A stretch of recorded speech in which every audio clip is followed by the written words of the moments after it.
ਦੇਖਾ ਦੇਖੀ ਸਾਧਿਆ ਜੋਗ ਛਿੱਜੀ ਕਾਇਆ ਵਧਿਆ ਰੋਗ। ਜੀ ਹਾਂ, ਜਦੋਂ ਨਾ ਅਸੀਂ ਦੂਜਿਆਂ ਦੀ ਦੇਖਾ ਦੇਖੀ ਕੋਈ ਕੰਮ ਸ਼ੁਰੂ ਕਰ ਲੈਂਦੇ ਆ ਨਾ, ਤੇ ਫਿਰ ਉਹ ਜਦੋਂ ਕੰਮ ਸਾਥੋਂ ਪੂਰਾ ਨਾ ਹੋਵੇ, ਅੱਧ ਅਧੂਰਾ ਹੀ ਰਹਿ ਜਾਵੇ, ਤੇ ਫਿਰ ਵੇਖਾ ਵੇਖੀ ਦੇ ਵਿੱਚ ਹੀ ਅਸੀਂ ਆਪਦਾ ਨੁਕਸਾਨ ਕਰ ਬੈਠਦੇ ਆ। ਔਰ ਨੁਕਸਾਨ ਤਾਂ ਜ਼ਾਹਿਰ ਹੋਣਾ ਹੀ ਹੁੰਦਾ, ਫਿਰ ਲੋਕਾਂ ਨੂੰ ਗੱਲ ਇਹੀ ਕਰਨ ਨੂੰ ਮਿਲਦੀ ਆ ਜਿਹੜੀ ਕਿ ਮੈਂ ਤੁਹਾਨੂੰ ਕਹਾਵਤ ਸੁਣਾਈ ਆ। ਅਸਲ ਦੇ ਵਿੱਚ ਇੱਕ ਗੱਲ ਤਾਂ ਇਹ ਵੀ ਆਉਂਦੀ ਹੈ, ਜੋ ਅਸਲ ਹੈ ਉਹ ਇਹ ਹੈ ਕਿ ਜੇ ਹੁਣ ਇੱਕ ਨੇ ਤਾਂ ਯੋਗ ਧਾਰਨ ਕੀਤਾ, ਉਹਨੇ ਜਪ ਤਪ ਕੀਤੇ ਹੋਣੇ, ਉਹਨੇ ਕਈ ਕੁਛ ਮਰਹਲਿਆਂ ਦੇ ਵਿੱਚੋਂ ਟੱਪਿਆ ਹੋਣਾ, ਕਈ ਪੜਾਵਾਂ ਦੇ ਵਿੱਚੋਂ ਲੰਘਿਆ ਹੋਣਾ, ਫਿਰ ਉਹਨੇ ਯੋਗ ਧਾਰਨ ਕੀਤਾ ਹੋਣਾ। ਔਰ ਇੱਕ ਉਹ ਵੀ ਆ ਜਿਹੜੇ ਚੁੱਪ ਕਰਕੇ ਬੈਠੇ, ਉਹਨਾਂ ਨੇ ਆਪਦਾ ਮੜੰਗ ਉਹ ਬਣਾ ਲਿਆ। ਹੁਣ ਅਸਲੀ ਜਿਹੜੀ ਚੀਜ਼ ਆ ਉਹ ਕਿਹਦੇ ਕੋਲੇ ਹੋਊਗੀ? ਜਿਹਨੇ ਵਾਕਈ ਸਾਧਨਾ ਕੀਤੀ, ਜਿਹਨੇ ਵਾਕਈ ਤਪ ਕੀਤਾ, ਹੈ ਨਾ।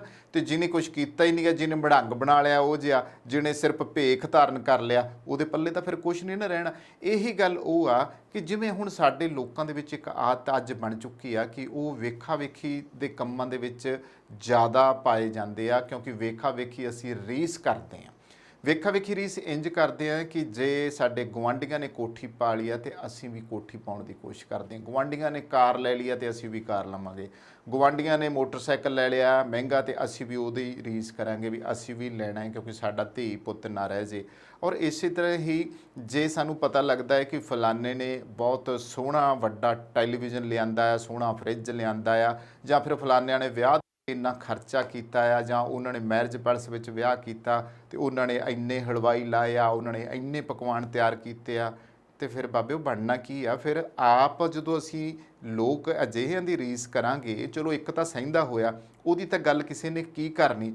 ਹੁਣ ਜਿਹੜਾ ਸਹਿੰਦਾ ਹੀ ਨਹੀਂ ਗਾ, ਮੰਨ ਕੇ ਚੱਲੋ ਕੋਠੀ ਦੀ ਗੱਲ ਹੀ ਆਉਂਦੀ, ਮੈਂ ਬਹੁਤ ਘਰਾਂ ਨੂੰ ਦੇਖਿਆ ਇੱਦਾਂ ਦਾ ਜਿਨ੍ਹਾਂ ਦੇ ਕੋਲੇ ਆਪਣਾ ਜਿਹੜੇ ਵਿੱਤੀ ਸਾਧਨ ਉਨੇ ਨਹੀਂ ਹੁੰਦੇ, ਪਰ ਉਹ ਕੰਮ ਜਿਹੜਾ ਆ ਉਹ ਵੱਡਾ ਵਿੱਢ ਲੈਂਦੇ ਆ। ਫਿਰ ਹੁੰਦਾ ਕੀ ਆ, ਅਸੀਂ ਜਾਂ ਤੁਸੀਂ ਸਾਰਿਆਂ ਨੇ ਦੇਖਿਆ ਹੋਣਾ ਹੈ ਕਿ ਕਈ ਲੋਕਾਂ ਨੇ ਆਪਦੇ ਘਰ ਸ਼ੁਰੂ ਕੀਤੇ ਹੁੰਦੇ ਆ, ਔਰ ਕੀਤੇ ਹੁੰਦੇ ਕਈ ਵਾਰੀ ਸ਼ਰੀਕ ਸਾੜੇ ਦੇ ਵਿੱਚ, ਜਾਂ ਫਿਰ ਗੁਆਂਢੀਆਂ ਦੇ ਨਾਲ ਸਾੜੇ ਵਿੱਚ ਵੀ। ਜੇ ਗੁਆਂਢੀਆਂ ਨੇ ਪਾਲੀ ਹੈ, ਜਾਂ ਸਾਡੇ ਸ਼ਰੀਕਾਂ ਨੇ ਪਾਲੀ ਹੈ, ਜਾਂ ਸਾਡੇ ਰਿਸ਼ਤੇਦਾਰਾਂ ਨੇ ਪਾਲੀ ਆ, ਤੇ ਅਸੀਂ ਉਸ ਤੋਂ ਦੋ ਰਤੀਆਂ ਅੱਗੇ ਵੱਧ ਕੇ ਕੰਮ ਕਰਨਾ। ਔਰ ਹੁੰਦਾ ਕੀ ਹੈ, ਹੋ ਸਕਦਾ ਬਈ ਉਹਨਾਂ ਕੋਲੇ ਤਾਂ ਉਹਨਾਂ ਦੇ ਵਿੱਤੀ ਸਾਧਨ ਵਧੀਆ ਹੋਣ, ਪਰ ਹੁਣ ਤੁਹਾਡੇ ਕੋਲੇ ਉਨੀ ਔਕਾਤ ਨਾ ਹੋਵੇ। ਪਰ ਕਈ ਲੋਕ ਪੰਗਾ ਲੈ ਲੈਂਦੇ ਆ ਵੀ ਪਿੱਛੇ ਨਹੀਂ ਹਟਣਾ, ਸ਼ਰੀਕ ਨੂੰ ਕਰਕੇ ਵਿਖਾਉਣਾ ਆ।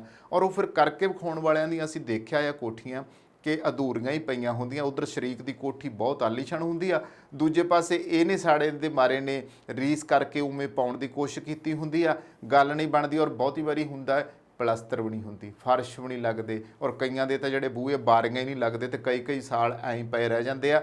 ਔਰ ਮੈਂ ਪਿੰਡਾਂ 'ਚ ਇਹ ਹਾਲਤ ਜ਼ਿਆਦਾ ਦੇਖੀ ਆ। ਪਿੰਡਾਂ ਦੇ ਵਿੱਚ ਤਾਂ ਫਿਰ ਇਹ ਹੁੰਦਾ ਹੈ ਕਿ ਉਹਨਾਂ ਕਮਰਿਆਂ ਦੇ ਵਿੱਚ ਫਿਰ ਰੱਖਣ ਨੂੰ ਵੀ ਕੁਛ ਨਹੀਂ ਹੁੰਦਾ। ਜੇ ਬਣ ਵੀ ਜਾਵੇ ਤਾਂ ਫਿਰ ਉਹਨਾਂ ਨੇ ਤਾਂ ਸੋਹਣੇ ਬੈੱਡ ਸੋਫੇ ਬਣਾਏ ਹੁੰਦੇ ਆ, ਤੇ ਉੱਥੇ ਸਾਡੇ ਵਾਲਿਆਂ ਨੇ ਦਾਣੇ ਵਾਲੀਆਂ ਟੈਂਕੀਆਂ ਹੀ ਵਾੜੀਆਂ ਹੁੰਦੀਆਂ। ਜਾਂ ਫਿਰ ਇਹ ਹੁੰਦਾ ਕਿ ਉਸ ਕਮਰੇ ਵਿੱਚ ਤੂੜੀ ਪਾ ਦਿੱਤੀ ਜਾਂਦੀ ਹੈ ਕਿਸੇ ਦੇ ਵਿੱਚ, ਤੇ ਕਿਸੇ ਕਮਰੇ ਦੇ ਵਿੱਚ ਫਾਲਤੂ ਸਮਾਨ ਹੀ, ਬੇਬੇ ਦਾ ਚਰਖਾ ਸੰਦੂਕ ਹੀ ਉੱਥੇ ਸਿੱਟਿਆ ਪਿਆ ਹੁੰਦਾ। ਯਾਨੀ ਇਹ ਚੀਜ਼ਾਂ ਜਿਹੜੀਆਂ ਆ ਸਾਡੀਆਂ ਚੱਲਦੀਆਂ ਪਈਆਂ ਆ, ਸਿਰਫ ਦਿਖਾਵਾ ਜਿਹੜਾ ਸਾੜਾ ਸਾਡੇ ਮਨਾਂ ਵਿੱਚੋਂ ਉਹ ਖਤਮ ਨਹੀਂ ਹੁੰਦਾ ਗਾ। ਦੂਜੀ ਗੱਲ ਕਿ ਜੇ ਅਸੀਂ ਇੱਕ ਗੁਆਂਢੀ ਨੇ ਆਪਣੀ ਧੀ ਜਾਂ ਪੁੱਤ ਦਾ ਵਿਆਹ ਮੈਰਿਜ ਪੈਲਸ ਦੇ ਵਿੱਚ ਕਰ ਦਿੱਤਾ ਆ, ਤੇ ਅਸੀਂ ਵੀ ਬਦੋ ਬਦੀ ਉਸੇ ਦੀ ਰੀਸ ਕਰਨ ਦੀ ਕੋਸ਼ਿਸ਼ ਕਰਦੇ ਹਾਂ, ਤੇ ਫਿਰ ਅਸੀਂ ਵੀ ਜਦੋਂ ਮੈਰਿਜ ਪੈਲਸਾਂ ਵਿੱਚ ਪੰਗੇ ਲੈਂਦੇ, ਉੱਥੇ ਤਾਂ ਉਹਨਾਂ ਨੇ ਕਈ ਹਲਵਾਈ ਬਿਠਾਏ ਹੋਣਗੇ, ਕਈ ਤਰ੍ਹਾਂ ਦੇ ਪਕਵਾਨ ਬਣਾਏ ਹੋਣਗੇ, ਪਰ ਉਹਦੇ ਨਾਲ ਹੋਊਗਾ ਕਿ ਤੁਸੀਂ ਤਾਂ ਝੁੱਗਾ ਆਪਦਾ ਚੌੜ ਕਰਾ ਲਓਗੇ ਨਾ। ਇਹ ਗੱਲ ਇਹ ਆ ਕਿ ਇੱਕ ਦੇ ਕੋਲੇ ਵਿੱਤੀ ਸਾਧਨ ਸੀਗੇ, ਇੱਕ ਦੀ ਆਰਥਿਕਤਾ ਮਜ਼ਬੂਤ ਸੀਗੀ, ਤੁਸੀਂ ਹੁਣ ਉਹਦੀ ਰੀਸ ਕੀਤੀ ਆ, ਔਰ ਤੁਹਾਨੂੰ ਪੰਗਾ ਕੀ ਲੈਣਾ ਪਿਆ? ਤੁਹਾਨੂੰ ਆੜ੍ਹਤੀਏ ਕੋਲੋਂ ਫੜਨੇ ਪੈ ਗਏ, ਤੁਹਾਨੂੰ ਕਰਜ਼ਾ ਲੈਣਾ ਪੈ ਗਿਆ, ਤੁਹਾਨੂੰ ਬੈਂਕ ਕੋਲੋਂ ਲੋਨ ਲੈਣਾ ਪੈ ਗਿਆ, ਤੁਹਾਨੂੰ ਆਪਦੀ ਕੋਈ ਵੱਡੀ ਚੀਜ਼ ਜਿਹੜੀ ਆ ਉਹ ਵੇਚਣੀ ਪੈ ਗਈ, ਕੋਈ ਜਾਇਦਾਦ, ਕੋਈ ਪਲਾਟ, ਕੋਈ ਜ਼ਮੀਨ ਦਾ ਟੋਟਾ ਵੇਚਣਾ ਪੈ ਰਿਹਾ, ਤੇ ਫਿਰ ਤੁਸੀਂ ਨਿਭੇ ਆ। ਤੇ ਇਹਦੇ ਵਿੱਚ ਖੱਟਿਆ ਕੀ? ਤੁਸੀਂ ਆਪਦਾ ਨੁਕਸਾਨ ਕਰਾਇਆ। ਇਹ ਜਿਹੜੀਆਂ ਸਾਡੀਆਂ ਰੀਸਾਂ ਨੇ, ਇਹ ਸਾਨੂੰ ਮਾਰ ਹੀ ਬੈਠੀਆਂ। ਜਿਹੜਾ ਕੀਨਾ ਸਾੜਾ ਆ ਇਹ ਸਾਨੂੰ ਬਰਬਾਦੀ ਦੇ ਰਾਹ 'ਤੇ ਲੈ ਚੱਲਿਆ। ਅੱਜ ਜਦੋਂ ਬਹੁਤ ਸਾਰੇ ਘਰਾਂ ਨੂੰ ਦੋਸਤੋ ਅਸੀਂ ਦੇਖਦੇ ਹਾਂ ਨਾ, ਉਹਨਾਂ ਘਰਾਂ ਦੇ ਵਿੱਚੋਂ ਕੋਈ ਨਾ ਕੋਈ ਜਿਹੜੀ ਖਬਰ ਆਈ ਰਹਿੰਦੀ ਆ, ਜਾਂ ਤਾਂ ਉਹ ਡਿਪਰੈਸ਼ਨ 'ਚ ਫਿਰ ਚਲੇ ਜਾਂਦੇ ਆ, ਕਈ ਬਿਮਾਰੀਆਂ ਜਿਹੜੀਆਂ ਉਹਨਾਂ ਨੂੰ ਲੱਗ ਜਾਂਦੀਆਂ ਨੇ, ਬਿਮਾਰੀਆਂ ਦੇ ਸ਼ਿਕਾਰ ਹੋ ਜਾਂਦੇ ਆ। ਔਰ ਅਕਸਰ ਕੋਈ ਨਾ ਕੋਈ ਖਬਰ ਕਿਸੇ ਨਾ ਕਿਸੇ ਘਰ ਦੀ ਆਈ ਆ ਕਿ ਇਸ ਡਿਪਰੈਸ਼ਨ ਦੇ ਵਿੱਚ ਉਹ ਆਤਮ ਹੱਤਿਆ ਤੱਕ ਕਰ ਲੈਂਦੇ ਨੇ, ਔਰ ਖੁਦਕੁਸ਼ੀਆਂ ਦੇ ਰਾਹ ਪੈਂਦੇ ਨੇ। ਪੰਜਾਬ ਦੇ ਵਿੱਚ ਬਹੁਤੇ ਲੋਕਾਂ ਦਾ ਹਾਲ ਇਹ ਆ। ਇਸ ਗੱਲ ਦੇ ਵਿੱਚ ਤੱਤ ਤਾਂ ਬਹੁਤ ਵੱਡਾ ਲੁਕਿਆ ਹੋਇਆ, ਬਜ਼ੁਰਗਾਂ ਦੀਆਂ ਨਸੀਹਤਾਂ ਤਾਂ ਬਹੁਤ ਲੁਕੀਆਂ ਹੋਈਆਂ, ਪਰ ਅਸੀਂ ਮੰਨਦੇ ਜਾਂਦੇ ਕਦੋਂ ਆ। ਅਸੀਂ ਤਾਂ ਬਸ ਇਹ ਹੈ ਕਿ ਤਾਏ ਦੀ ਧੀ ਚੱਲੀ ਤੇ ਮੈਂ ਕਿਉਂ ਰਹਾਂ ਕੱਲੀ, ਅਸੀਂ ਛੱਡਣਾ ਨਹੀਂ, ਅਸੀਂ ਉਹਦੀ ਰੀਸ ਜਿਹੜੀ ਆ ਹਰ ਹੀਲੇ ਕਰਨੀ ਆ।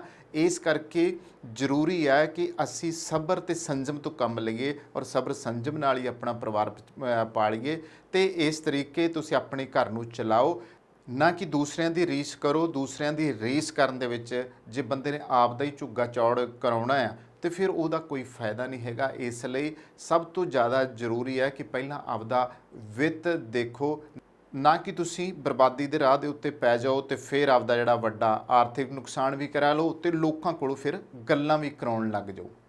ਨਹੀਂ ਤਾਂ ਫਿਰ ਲੋਕਾਂ ਨੂੰ ਇਹ ਕਹਿਣ ਦਾ ਮੌਕਾ ਮਿਲ ਜੂ ਕਿ ਦੇਖਾ ਦੇਖੀ ਸਾਧਿਆ ਜੋਗ, ਛਿੱਜੀ ਕਾਇਆ ਵਧਿਆ ਰੋਗ। ਹੁਣ ਤੁਸੀਂ ਰੋਗ ਵਧਾਉਣੇ ਆ ਕਿ ਬਚਾਉਣੇ ਆ, ਇਹ ਹੁਣ ਤੁਹਾਡੇ ਦੇ ਉੱਤੇ ਨਿਰਭਰ ਕਰਦਾ ਆ।